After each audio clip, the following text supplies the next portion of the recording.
Hanzdown Media. Today, we have a guest all the way from Georgia, east side of Decatur, that is. For the people that don't know who you are, why don't you introduce yourself and let them know who you are? My name is helloSixx. Hi. helloSixx. Yes, All right. helloSixx. All right. And is there any particular reason why you picked that name? Well, the name was actually, it kind of fell into my lap. 6'4". Okay. So my whole life, just walking down the street, or if I see, or strangers or whatever, they'll say, "What's up, 6'9", or what up, 6'3", so, or what up, 6'4". So it was always six something. So I kind of started with 6'4" at first, and I thought it was a little corny. So I dropped the 4, and then that's how I got the name Six. So you said 6'4" instead of 6'4". 6'4". For sure. For sure. 6'4". Okay. So being a native of Georgia. Yes. Atlanta, well, Decatur is where I was born. Decatur, yeah, okay. East side. And, I am from Decatur. I'm born and raised. I have, a lot of girlfriends, okay. From school and stuff. Well, I mean, not like a lot of girlfriends. I only have 2 friends. But my friends who are from Decatur, I understand what you mean, because I don't really talk the same. My swag is a little bit different. And I'll just say that's because of my parents. And I travel a lot, and I was raised by boys and sheltered. So I didn't get to go a lot of places. I didn't get to hang out, in school. I couldn't go to parties. I couldn't go to the clubs and stuff. So, I just, even though I was on the block, I wasn't in the block. So, right. Yeah, I was in the house. So being sheltered coming up, how did that affect you? Do you look at it as it was a blessing or a curse? Honestly, it could be both, but because I'm a singer, it definitely helped to just bring out my creativity. I started writing songs when I was 7. And I mean, I have a very creative mind, just from playing in the house, trying to, just come up with cool things for us to do. So I think it helped with my creativity, but also on the other side, just having having the experience of just being out, in the streets. Gotcha. Or whatever, street smarts. I was really protected from that. So just doing music, I've had to just learn a lot. I feel like maybe the harder way, because some things I just didn't even know. And it's like, dang, I probably could have avoided that. Right. Yeah. Were you a daddy's girl? For sure. For sure. Yes. Okay, for sure. Absolutely. And my dad, a lot of people don't know this, but my dad was a professional football player. Okay. He played for the New England Patriots. So, what was that face? But being in the NFL, I mean, hey. Yeah, I admire my dad. He's big and strong and tall, and people will be scared of him. Boys will come over and they'll try to mess with me, and I'd be like, I'm gonna tell my daddy, and then he'll really come out and be like, leave my daughter alone or whatever. So, I really, really admire and I love my dad. I love my mama too. That's my girl. That's my best friend. But, it's a little bit different with daddies. Yeah, I definitely understand. With my daughter, she's the same way. I told her she couldn't date till she's 35, though. Sound like my daddy. She always says, "That's not fair. You let my brother." I was like, "It's not the same. I get it." Not the same. I had curfew after school, basketball practice, come home.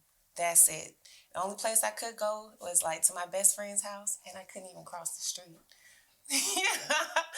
Literally, funny story. My friends, I went over to her house, and my other friend lived across the street. And she was like, okay, we're going to walk to Shannon's house. Shout out to Shannon and Takia.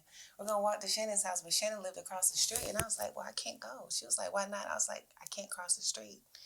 And they were like, are you serious? I'm like, yeah, I'm going to get in trouble. Wow. And I did not cross that street. But hey, ain't nothing wrong. Hey, that's a sign of respect. Yeah. So, growing up, you had a dad that played football unfortunately, for the New England Patriots.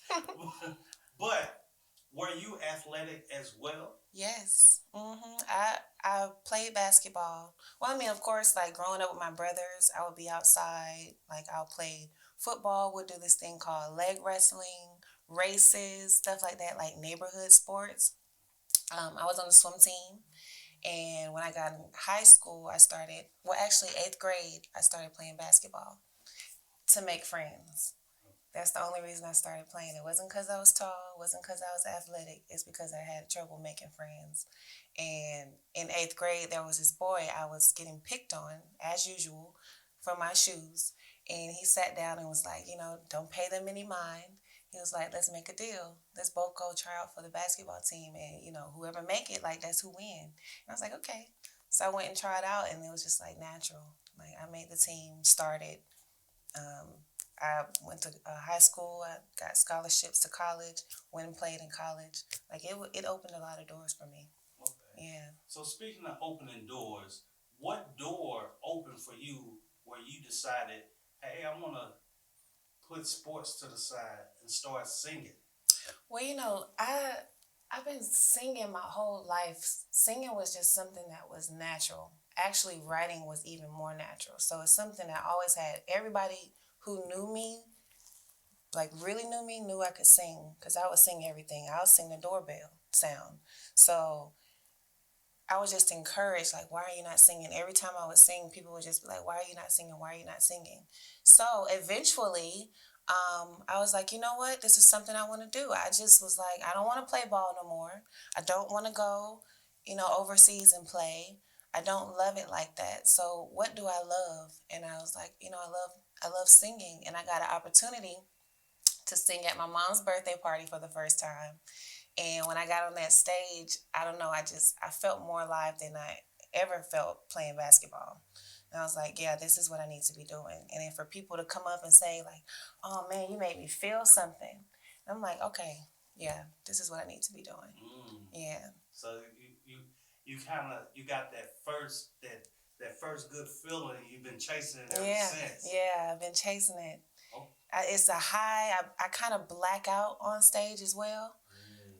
I don't know. I can be exactly who I want to be on stage. I'm like a really shy, reserved person.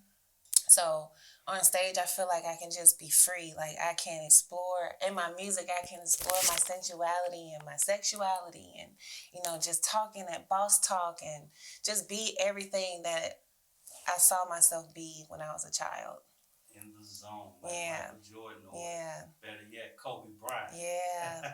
And what's even more beautiful about it, even more than when I was playing basketball, I get so many girls come to me and be like, your confidence is everything. Like, you inspired me to be more confident. Not knowing, like, that's something that music brought out of me. Gotcha. Yeah. Gotcha. Understanding. So speaking of the music, I checked out a couple of your tracks. Okay. One of them was Martini Blues Jazz. Yeah. Who were you talking about? Oh, man. Okay. Yeah. That story is definitely inspired by a past relationship from hell.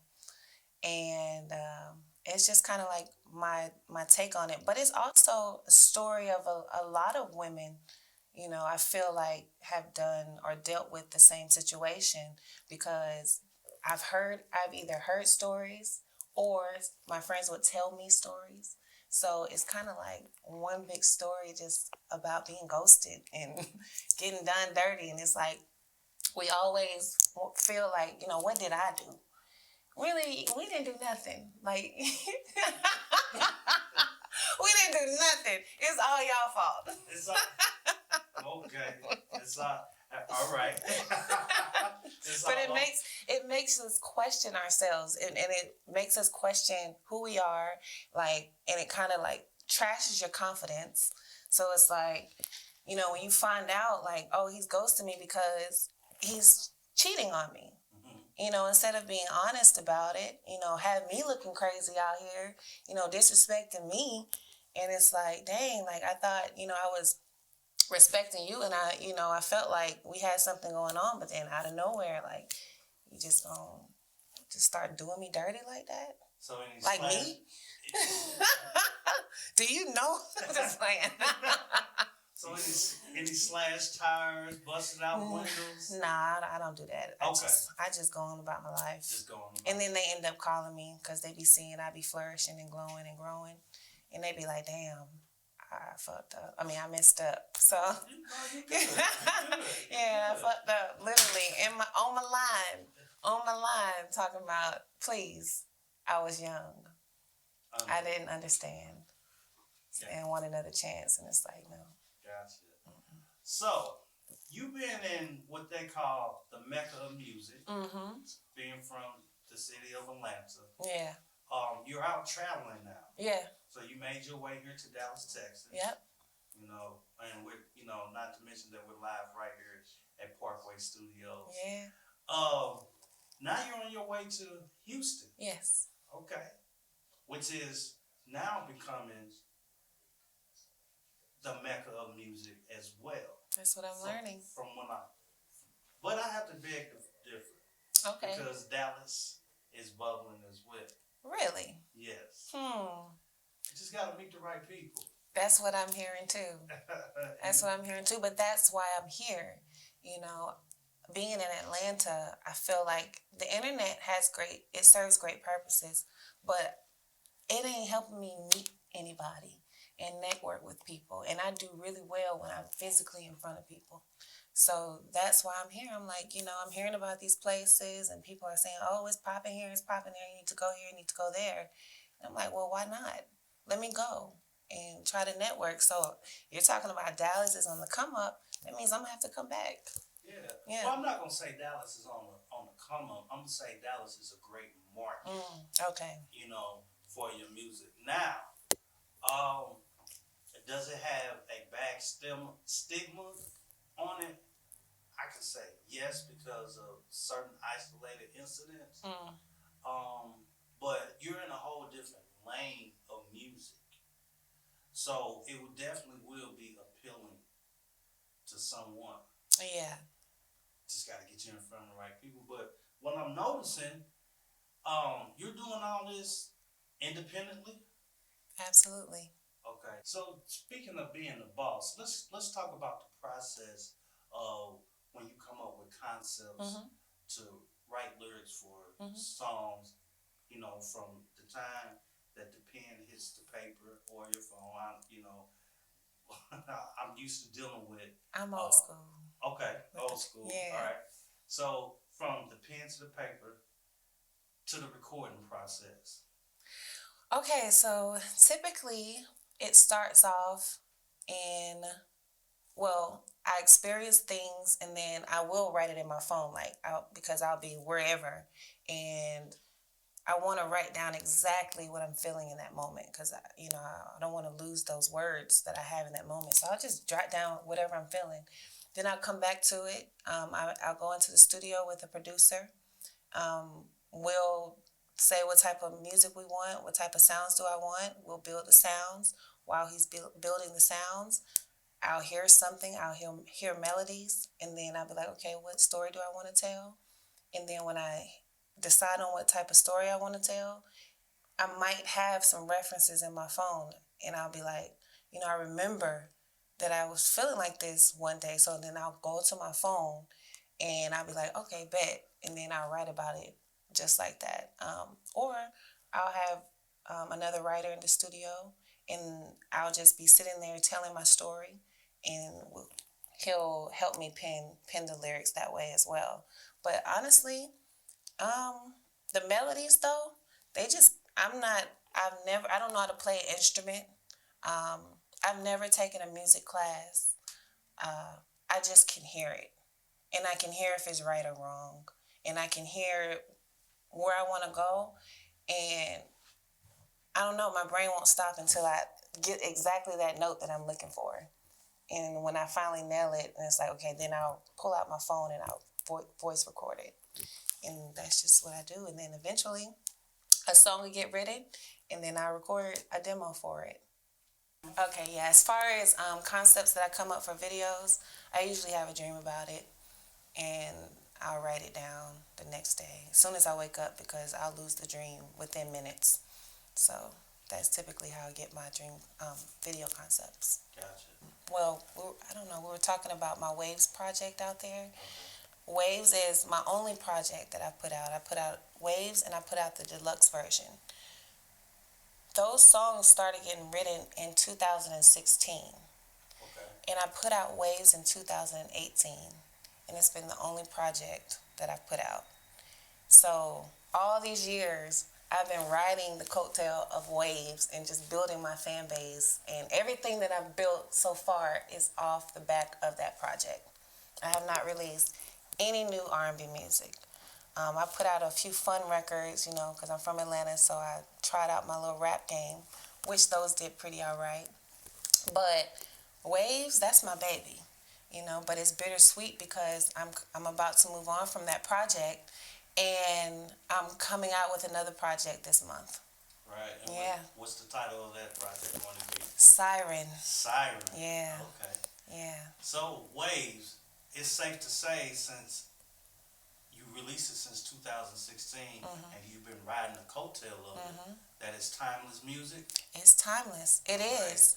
Every time someone new discovers it, they're just like, this is now. Like, I love this song. And I'm just like, it's so old. But they don't know that. They don't know that. But every time they hear the song, it's like, man, I love this music. But I've also grown so much since then. So I'm really excited to show just how much my vocals have grown, how much my creativity has grown, just my stories, so many more stories to tell. So I'm really excited to put out new music. Gotcha. Yeah. Well, I have one last question for you because I know you got to catch a flight. All right. Is R&B a dying genre? I'm going to say no. I feel like it's music. Like, I don't care how, people, you can flip it, you can make it something new, you can bring it back old, reference old sounds, mix it in with new sounds. But at the end of the day, it's the stories, it's the melodies, it's the instrumentation, it's just the soul that it has. That I feel like if there's soul and people are still living on this earth, that music's never going to die. Because people feel the blues all the time. People always have that story to tell. Gotcha. Yeah. So for the people out there that want to get in contact with you, maybe do some collabs, book you for a show, or just follow your career, where can they find you at? So I'm helloSixx everywhere. That's HelloSixx. And that's how you find me.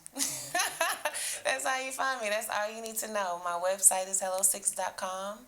All my music is helloSixx. YouTube's helloSixx. All my social media platforms, helloSixx. Well, there we have it. Live from Parkway Studios. Yeah. You're doing the sit down with Hanzdown, Hanzdown Media. I appreciate you coming by. Whenever you're in the Dallas area, please make sure you hit me up. Maybe we can, get you popping out here, or we can get you connected. I would love that. So I definitely have to come back. Thank you so much for having me. No problem. For sure. Shout out to DJ Delmatic, too. Definitely shout out to DJ Delmatic and all the FleetDJs. For sure. For making this connection. Absolutely. And thank you to my production assistant, Mr. Henry LeGrone, and my other DJ brother, DJ Momo. I appreciate you all being here today with helloSixx. Thank y'all so much. All right, no problem. Holla.